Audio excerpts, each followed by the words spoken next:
Alright, so I just wanted to put something together here. I've really been lacking in riding footage that I've wanted to upload to the T4. It's really easy to say, you know, oh, the shock is good, the shock is bad, and then, you don't have any footage to back it up. So I just want to give myself some credibility here. Doing a test in my local park. So what I did was, since the last time I made a video, is I dropped a off-the-shelf. It's a rebranded D&M. I don't know if it's actually the same. It's called like J-Foy. I'll put the specs and link and stuff in the description if you want to check it for yourself. But it does fit. It is a direct swap with the stock shock. There was a little bit of some issue that I'll explain later with some pictures that I'll add at the end while I'm doing some additional talking. But yeah, I got a 1,000-pound spring shock in there now. I got it tuned in a little bit. Got it on I believe the 4th, which is halfway in the rebound setting. Got the preload set to be almost keeping me at the top. It might have maybe about half an inch, maybe 3/4 of an inch preload on it, but you see it's just eating up these bumps. It's an interesting feeling getting used to it from the air. Whenever I did that bigger drop earlier, it definitely hits a little bit harder. And that's just kind of one of the inherent problems with springs, is that, springs are not progressive. They are not, no matter what, anyone tells you, unless you specifically have one of those weird looking progressive springs like InMotion's putting on the Adventure. You're just not, it's not going to be the same as an air shock. And I think that's where air shocks really have, a strong edge over springs, because you can set them to be, a little bit comfy in the road, but because air shocks, the air compresses and it gets stiffer as it goes through the travel length of the shock, as it goes through the stroke of it, it naturally keeps you from bottoming out. But if you do extreme stuff on any kind of, EUC or anything, it doesn't matter what it is, if you do extreme stuff and you're using a spring shock, you need a spring that's going to be as stiff as the craziest thing you're going to do on that wheel. And that's why it's not going to be as comfy, and it's not as adjustable on the fly as an air shock is. Now, it does have dampening adjustment, rebound adjustment, correction, no dampening, only rebound adjustment, so it can keep it from being a little pogo sticky. I have it set up to be fairly comfy, so that way I can still ride seated and not get tossed off. If I want it to be really bouncy and kind of playful, I can set it to the fastest setting, and then I can, really bunny hop the thing. I had the preload set a little bit too hard. I was testing that set of steps I just went down in the video. Should be all synced up. I was testing that set of steps, and it really was kind of killing my feet and my ankles. I was just feeling every single bump. It was almost like I didn't even have suspension. I was worried the spring was a little bit too stiff, but that really wasn't the case at all. I just had the preload set a little bit too stiff. The spring does, it's a tight fit, so I do not have the stock linkages. I believe the stock linkages will be a little bit thinner. I think the fit will be more direct. I have aftermarket Nylonov linkages. Now what this does is it puts more leverage.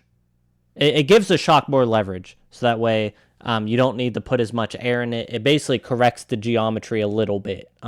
It's not as crazy as I believe it's the Emma, or I'm not sure who that person is that's making those like carbon fiber linkages and stuff. The real big ones that look like an S22 linkage. It's not like those. It's not going to give you that much leverage. But it does give me a little bit more leverage. So a 1,000-pound spring on a stock T4 suspension would be a little bit softer. So maybe I think a 1,000-pound spring on the stock suspension actually might be ideal. But I'm also a very light rider, about 140 pounds. So keep that in mind. As you can see here, I got the unit apart. Going through some just pictures here. You can see that linkage that I got, the Nylanov linkage.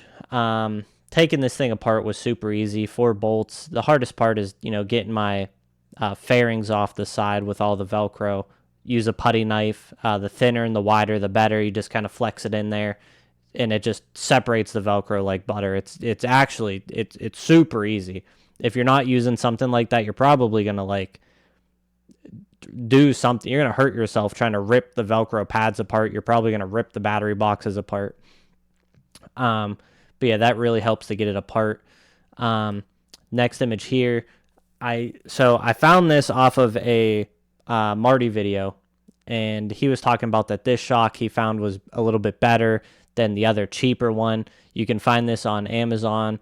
It's also on Aliexpress. If you dig, you can find it there. It will just take longer to come in, but to my knowledge, it's all the same shock, same quality. 1,000-pound spring is what I use. But so what I'm showing here is that you have to grind away a little bit for it to fit into the knuckle on these Begode wheels, because these shocks they don't protrude far enough like the stock shock does. So you have to grind into it a little bit. As far as we know, it doesn't compromise anything. Marty's done this at least twice now, no issues. And I believe Roger also may have tested this, but not a lot of people making videos on these. As you can see, the stock shock here covered in mud. Really nothing wrong with the stock T4 mud guard. There's an additional little mud guard in there that just needs to be extended a hair longer, like an extra inch on it, and I don't think mud or anything would even get on the shock. But nothing gets on my back. People complain about these mud guards. I don't know what they're complaining about. I've ridden through swamps. I've ridden through sand, complete mud. I've gone through creeks. I've ridden in the rain. Never a drop of anything on my back. I have no clue, what people are doing that have like T4s or anything like that. Even I heard people complain about on the Extreme. I don't know what they're doing. Mine doesn't have that problem somehow. So I don't know if maybe the Nylanov linkage also changes, because the mudguard does go into the Nylanov linkage. Maybe that is adjusting it, so I just don't have those problems, but I can't really say. But here's the stock one. You can see how much longer that head is on it. And then the final one here is the comparison side by side. And then I'll wrap this up with some closing thoughts. The air shock is significantly lighter than the spring. It's way lighter. It's substantially lighter. In your hand, it's like an empty can of pop versus a completely full can of pop. It's crazy how light this thing is. I wish that I weighed them. I'd give you exact numbers if I had them. But yeah, the coil shock it has to be at least 2 pounds plus heavier than the air shock. At first, I really didn't like the coil shock. I really thought it wasn't that.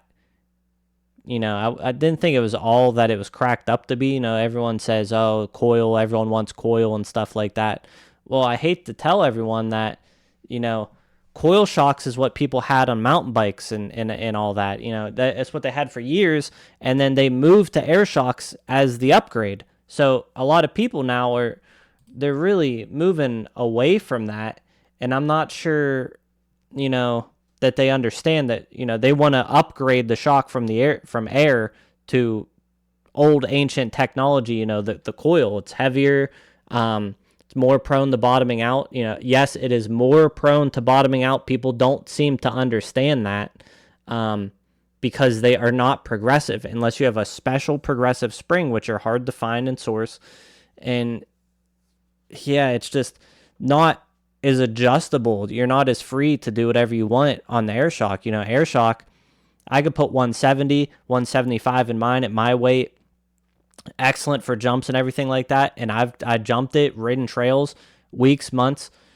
With my current T4, I'm well over 500 miles, and it's been 500 miles of abuse on this thing. Steps and drops, jumps, gaps, crazy single track, gnarly downhill and stuff like that.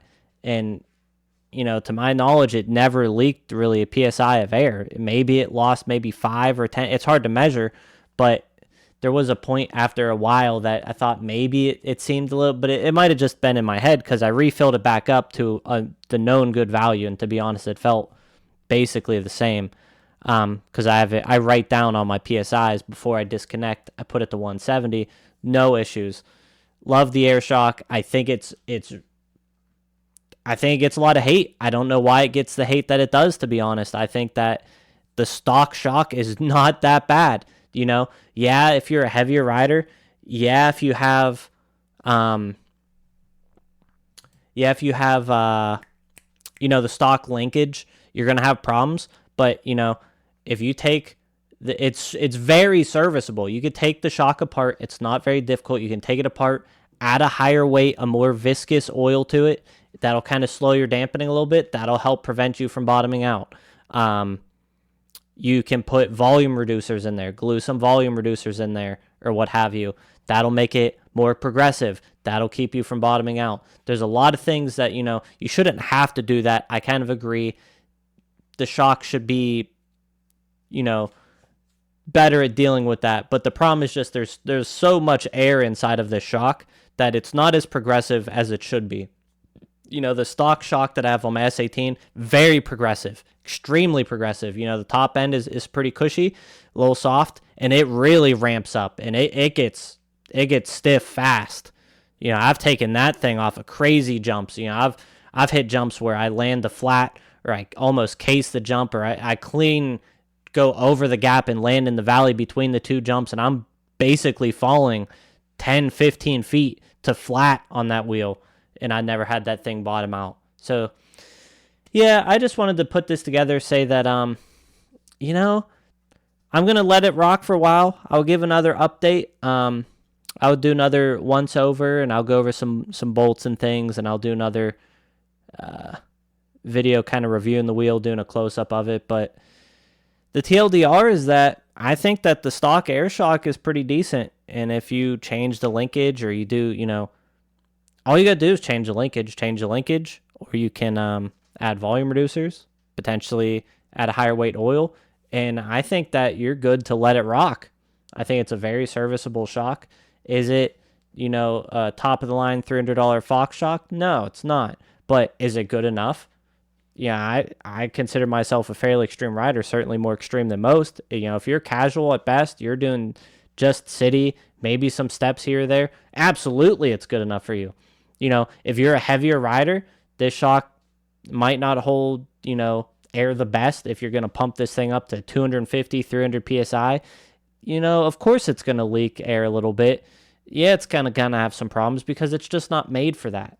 You're going to have to change the geometry or do something else to keep you from bottoming out. But if you think that dropping a spring in is just some magic bullet and it's going to make everything perfect and you won't have problems, that's not necessarily going to be the case. The one thing I can say about this is that it is going to be less maintenance. There's no just no comparison there. It is going to be less maintenance. It only has the rebound adjustment knob.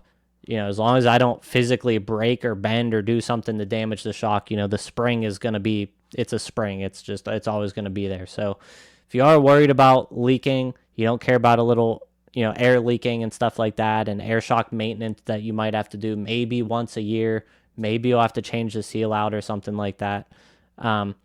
Maybe the spring shock is for you. And if you are, in some ways, if you are casual or you only ride street and you don't want to do gnarly stuff like I was doing earlier, sending it down multiple sets of steps and off drops and stuff like that, then I think that you could even get away with a 750-pound spring. Or if you're a little bit of a heavier rider, again, I'm 140. If you're 180, 200, 1,000-pound spring is probably just right for you. It's probably going to give you a nice, comfy ride, set the preload right, and then you'll never have to look at it again. It'll just work for the rest of the time that you own the wheel. No problem. So that's it for now. JTM94 signing off. Thanks for watching. If you have any questions, ask me in the comments or any other content that you want to see.